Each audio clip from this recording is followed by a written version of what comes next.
तो कवना बनवा मोर बोलवे कवने बनवा मोर बोलवे मैया बाबू रे तमाई हो कवन रे बनवा बोले लसारे सावा मंदिला अरे गुलजार लगुए हो ये कह के बा तमाई हो कौन बनवा बोले ले तो गुलजार लगुए हो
तो सीता बनवा मोर बोलवे सीता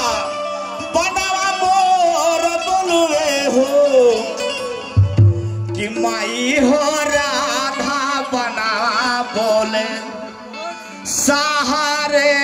सावा मंदिरा गुलजार लगुए चलो तमाई हो राधर बना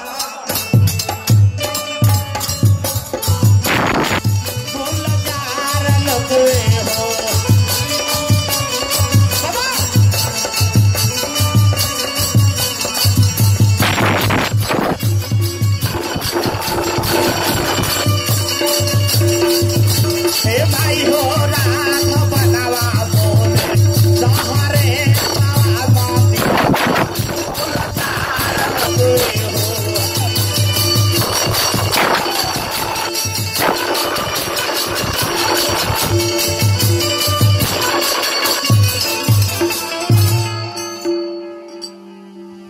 चलो डबल हो गई बा।